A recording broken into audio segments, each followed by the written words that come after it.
Capítulo 7. Notas sobre Marx e ecologia. Na recém-publicada obra O Roubo da Natureza, Capitalismo e Ruptura Ecológica, John Bellamy Foster e Brett Clark abordaram o espinhoso problema da concepção de natureza para Marx, por meio de uma severa crítica a pessoas que, em seus textos, o acusaram de sustentar uma perspectiva antropocêntrica, mostrando o processo social-econômico como parcialmente dependente da dominação do homem sobre o mundo natural. Em uma cuidadosa análise de vários textos marxianos, bem como da bibliografia que Marx consultou a respeito de questões ecológicas, Bellamy, Foster e Clark argumentam, ao contrário daquelas opiniões, que Marx tinha uma compreensão profunda do papel essencial da natureza na vida humana e no desenvolvimento capitalista, ele via a natureza como nosso corpo inorgânico e considerava a constituição do socialismo a oportunidade de reparar a ruptura metabólica que o capitalismo produz, destruindo a capacidade regenerativa da natureza e, com isso, as bases e as condições físicas de nossa existência. De forma bastante acertada, Bellamy, Foster e Clark demonstram que Marx reconheceu a centralidade na natureza para a reprodução da vida e para a acumulação capitalista. Ele, por exemplo, rejeitou, em polêmica com fisiocratas, a ideia de que a produção capitalista deveria ser considerada a única fonte de riqueza, insistindo que a natureza é indispensável para qualquer forma de produção. Em suas palavras, o substrato da produção é fornecido pela natureza. A terra é o grande laboratório, o arsenal, que fornece tanto o meio de trabalho quanto o material de trabalho. Ao produzir, o homem pode apenas alterar a forma das matérias. Portanto, o trabalho não é a única fonte dos valores de uso que ele produz, a única fonte da riqueza material. Como diz William Peary, o trabalho é o pai e a terra é a mãe da riqueza material. Marx também antecipou e condenou muitos dos problemas que estão hoje no centro dos debates do ativismo ecológico, a começar pela insustentabilidade da agricultura capitalista, a insalubre separação entre cidade e campo, o rompimento da interdependência necessária entre processos biológicos e ecológicos, que garante nossa reprodução, e o subsequente esgotamento do solo. Ele também reconheceu a existência de limites naturais ao desenvolvimento capitalista, que, em suas palavras, consiste, entre outros fatores, como a simples influência das estações, no esgotamento dos bosques, das jazidas de carvão, das minas de ferro, etc. Na obra de Marx, Bellamy, Foster e Clark demonstram. Encontramos até uma denúncia precoce dos maus tratos que o capitalismo inflige aos animais, impressionantemente profética das práticas atrozes, às quais, para favorecer a produção de carne, os animais são submetidos na atualidade, rejeitando a visão de que ele aderira a uma doutrina especista e enfatizando a influência em sua obra do materialismo epicurista, que ensinou que o sofrimento humano e o sofrimento animal estão estreitamente relacionados. Bellamy, Foster e Clark apontam a característica historicamente específica da visão de Marx sobre a relação do humano-animal e a consciência dele sobre as formas pelas quais tal relação foi reformulada em sua época. Ele, por exemplo, teceu comentários sobre a tendência a adiantar o momento de abate dos animais e sobre a decisão de transformar corpos em pura carne, a fim de engordá-los, além do que seus ossos conseguiriam suportar. Um limite bastante ultrapassado nos dias de hoje, por uma indústria da carne tão dessensibilizada em relação ao sofrimento animal, que, do nascimento ao instante do abate, muitos animais nunca ficam em pé, chegando muitas vezes ao abatedouro com os ossos se quebrando sob o peso da gordura anormal, mas lucrativa. Então, conclui, Marx percebeu a guerra capitalista contra a natureza, denunciou-a e identificou a formação de uma sociedade socialista como a alternativa necessária. Assim, sua obra oferece uma base sólida para uma perspectiva ecológica. Como afirmado anteriormente, esse argumento é bastante oportuno e, de fato, grande parte da obra de Marx o confirma. Existem, no entanto, alguns aspectos da crítica de Marx à economia política, que se contrapõem ao que seria considerado hoje uma perspectiva ecológica sólida. 3 pressupostos de Marx são inconsistentes com uma postura ecológica e particularmente problemáticos para serem avaliados de um ponto de vista histórico posterior a mais de 150 anos de devastação capitalista da terra.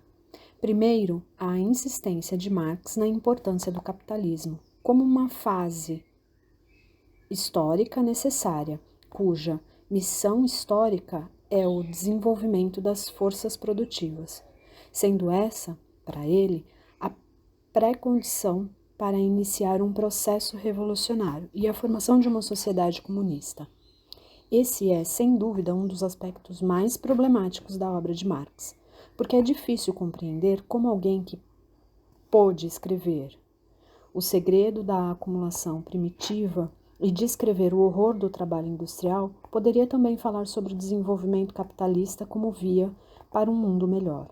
Também é digno de nota que Marx nunca tenha levado em consideração as perdas provavelmente irreversíveis inerentes a tal desenvolvimento, como a de saberes acumulados ao longo de milênios. Voltarei a essa questão. Aqui desejo acrescentar que aquilo que Marx tinha em mente como desenvolvimento das forças produtivas também tem sido tema de debate. Um pressuposto comum é o de que ele se referia ao desenvolvimento dos meios de produção e, em especial, ao alcance de altos níveis de conhecimento científico e tecnológico. Como consequência, esse aspecto da teoria de Marx também suscitou algumas críticas, já que parece postular uma relação direta entre o desenvolvimento tecnológico e desenvolvimento moral político.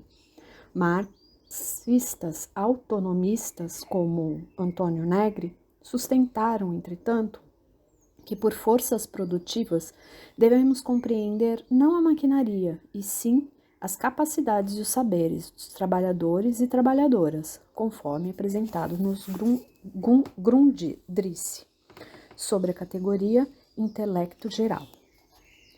Em qualquer um dos casos, o certo é que ciência, tecnologia, industrialização e automação em larga escala exercem um papel-chave na concepção de Marx sobre a última fase do capitalismo. Prova disso são as famosas páginas dos Grundrisse, em que ele descreve o futuro no qual a produção capitalista seria completamente automatizada e trabalhadores atuariam apenas na supervisão das máquinas. Nessa fase, nos é dito, o trabalho social necessário seria reduzido a um mínimo. Com o aumento do tempo livre, possibilitado pela economia do tempo de trabalho, trabalhadoras e trabalhadores estariam livres para desenvolver plenamente todas as suas forças criativas, produtivas. Em outra passagem, critiquei essa visão e o entusiasmo provocado entre os setores da esquerda, argumentando que, mesmo que se concretizasse, essa seria uma utopia masculina, já que grande parte do trabalho de reprodução, sobretudo o trabalho do cuidado, não pode ser mecanizada. Nesse capítulo, meu enfoque é nas consequências ecológicas dessa visão. Um mundo no qual todo o trabalho necessário fosse realizado por máquinas seria um mundo onde, Com o tempo, a terra se tornaria desértica, ainda que no comando da nova sociedade não estivessem capitalistas em busca de lucro, e sim produtores associados, não capitalistas, que regulem racionalmente esse seu metabolismo com a natureza. Pois um processo de industrialização abrangente mundial exigiria necessariamente o uso de recursos não renováveis e o envenenamento da terra. Como sabemos, o grande poder industrial que Marx tanto admirava era movido a carvão, e já naquela época, na Inglaterra, algumas vozes estavam se erguendo e reivindicando ar, água e terra puros. Na literatura, nomes do romantismo como John Ruskin, manifestando-se sobre o perigo da poluição e a importância das árvores para a atmosfera, usaram palavras que hoje soam poéticas. Vocês podem contaminar o ar com seus hábitos de vida e de morte, até onde quiserem. Poderiam facilmente contaminá-lo até trazer tamanha epidemia ao globo que acabaria com todos vocês. Por toda parte, o tempo todo, vocês o contaminam com emissões químicas asquerosas e os horríveis covis que vocês chamam de cidades. São pouco mais que laboratórios para a destilação de fumaça e odores venenosos, céu aberto. Em segundo lugar, o poder de vocês sobre a chuva e as águas dos rios da terra infinita. Vocês podem levar chuva para onde quiserem, plantando com sabedoria e cultivando com esmero. Ou podem continuar fazendo como tem feito agora, transformar cada rio da Inglaterra em um esgoto público. Hoje, a profecia de Ruskin foi plenamente confirmada. Não só na Inglaterra, mas em todo o planeta, rios, lagos e mares foram transformados em esgotos em que produtos químicos, plásticos e milhões de toneladas de materiais tóxicos são despejados todos os dias. Em vez de criar as condições materiais para uma sociedade comunista, o capitalismo e a industrialização estão destruindo a Terra, colocando em dúvida até mesmo a continuidade da vida no planeta.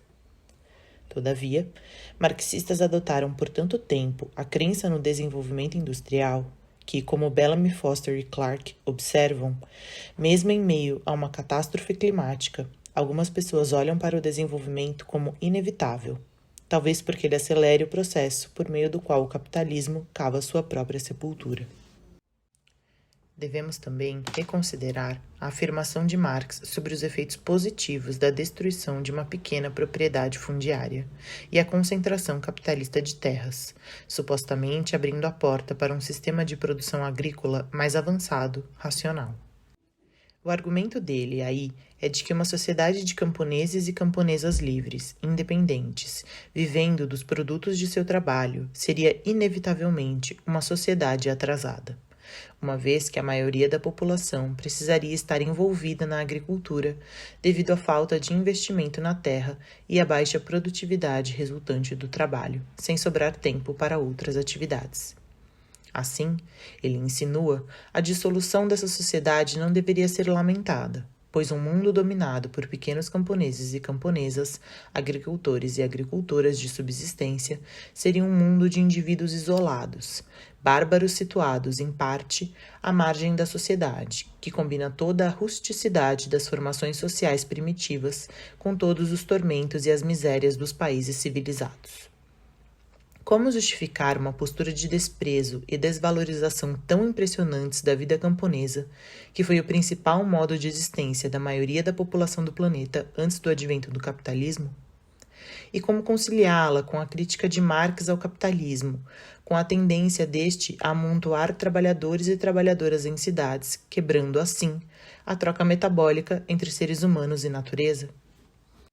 Em parte, essa postura pode ser atribuída ao ideal social e humano de Marx, que é o desenvolvimento dos indivíduos histórico-mundiais, cujas capacidades e forças são aprimoradas ao longo de um processo de intercâmbio universal, de acordo com o qual cada pessoa absorve e incorpora todas as realizações dos seres humanos planeta fora. Devido a esse ideal, Marx, cuja formação intelectual e política foi profundamente moldada pela filosofia do iluminismo, pôde julgar como limitada uma vida dedicada ao cuidado do ambiente local e da produção local das lavouras. Mas a desvalorização da vida camponesa de pequena escala por parte dele também deve ser atribuída ao modo como subestimava o saber acumulado pelo campesinato e por grupos caçadores e coletores ao longo do tempo, e idealizava a ciência como uma atividade intelectual separada da vida no campo. Na realidade, foi por meio de uma experimentação obstinada com a natureza que grupos caçadores e coletores domesticaram a maior parte das lavouras que nos alimentam. Tal experimentação possibilitou que as primeiras nações da América do Norte desenvolvessem, muito antes da colonização europeia, um sistema agrícola sofisticado, inventassem a hibridização e a seleção genética de sementes, aprendessem a proteger as lavouras das pragas sem o uso de pesticidas e, como consequência, produzissem centenas de variedades de milho, batata e outras culturas, que, levadas para a Europa e para a África, se tornaram a base alimentar dos dois continentes. Além disso, a agricultura camponesa nunca foi uma iniciativa isolada. Ao contrário, como o próprio Marx reconheceu, sempre foi acompanhada por atividades comunais, frequentemente dedicadas à produção de excedentes a ser armazenados para segurança nas emergências.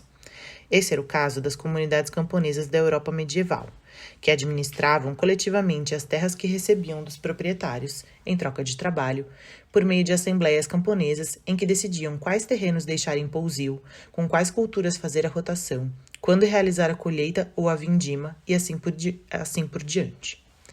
Mesmo quando cultivavam lotes de terras individuais, os agricultores e as agricultoras de subsistência da Europa pré-capitalista se beneficiavam comunitariamente de práticas e saberes do ofício que lhes permitiam adequar a produção às suas necessidades e garantir a regeneração do solo. Tão fortes eram os laços comunais que uniam as camponesas e os camponeses atrasados, bárbaros, da Europa pré-capitalista, que eles foram capazes de declarar guerra a quem os explorava, organizando verdadeiras guerras camponesas, um feito que trabalhadoras e trabalhadores industriais ainda precisam realizar. Os povos nativos da América do Norte também alcançaram, como sabemos, elevado grau de socialização, criando algumas das mais democráticas formas de vida comunal conhecidas antes do século XIX na Europa e nas Américas. Os sistemas sociais igualitários das populações aborígenes americanas eram tão inspiradores que viajantes que chegavam da Europa muitas vezes os descreveram como paraísos terrestres, e tais sistemas provavelmente influenciaram as noções de liberdade e democracia que se desenvolveram na Europa e nas colônias estadunidenses no século XVIII e XIX. Também podemos questionar se a agricultura de pequena escala seria uma receita para a escassez, como Marx sugeriu. Uma história da agricultura de pequena escala nos diria, na verdade, que quando as cidades estavam sofrendo com a fome, foi nas zonas rurais que se encontrou a comida. Que em épocas de crise alimentar, as pequenas hortas salvaram vidas. Em contrapartida, a destruição da pequena propriedade rural familiar, seja pelas mãos de proprietários rurais capitalistas, seja pela usurpação corporativa, é um dos desastres ecológicos e sociais de nossa época. Uma crise ecológica maior envolve a perda da confiança nos antigos métodos agrícolas, aperfeiçoados, como mencionado, por meio de um longo processo de adaptação a condições locais e surgimento de um campesinato dependente de técnicas e conhecimentos impostos por corporações agrícolas ou tão empobrecido pela expansão capitalista que a regeneração da terra não é mais uma de suas preocupações vitais. Marx nunca previu tais desdobramentos, nem cogitou quem seriam os sujeitos que provavelmente promoveriam luta por uma agricultura diferente. Já ecomarxistas da atualidade, como Paul Burkett, presumiram que a mão de obra assalariada seria a protagonista da luta por um sistema ecológico regenerador. Ainda assim, em nome da garantia de emprego, até hoje muitos sindicatos, bem como trabalhadores e trabalhadoras, se opõem a qualquer forma de regulação ecológica e apoiam formas destrutivas de tecnologia, como o fraturamento hidráulico, apesar do perigo que representam para as comunidades em que a extração de petróleo acontece. São as mulheres, sobretudo na América Latina, que hoje lideram a luta por um ambiente ecológico seguro. São elas que estão à frente da reprodução de suas famílias e conhecem bem as consequências do envenenamento da terra e das águas para o futuro de suas comunidades. Em oposição ao papel hegemônico do agronegócio e das sementes estéreis da Monsanto, elas praticam a seleção de sementes e criam bancos de sementes, retomando métodos tradicionais, como o multicultivo, que aumenta o teor de nitrogênio da terra, e a plantação de ervas que servem para proteger as lavouras de pragas, sem o uso de pesticidas. Marx não pode ser acusado de não antecipar a imensa destrutividade do desenvolvimento capitalista.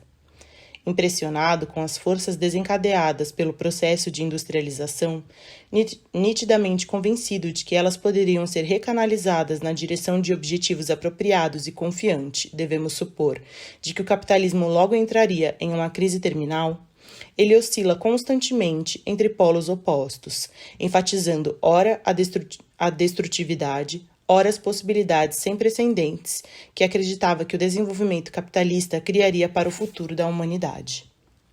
Essa ambiguidade, entretanto, não pode ser a posição adotada por nós, nem se justifica historicamente. A história do desenvolvimento das forças produtivas é a história da colonização, de ondas recorrentes de fome, do desaparecimento de milhares de espécies e de uma alienação crescente em relação ao mundo natural que está nos deixando insensíveis à catástrofe ecológica diante de nós e às práticas cruéis que marcam a produção de nossa vida cotidiana. Em um mundo em que o alcance global do desenvolvimento capitalista assume a forma de extrativismo, perfuração de poços de petróleo, desmatamento, tudo isso produzindo deslocamentos populacionais em massa e uma crise climática que coloca em risco a vida no planeta, o que para Marx podia parecer uma possível via para a libertação, talvez seja para nós um pesadelo histórico.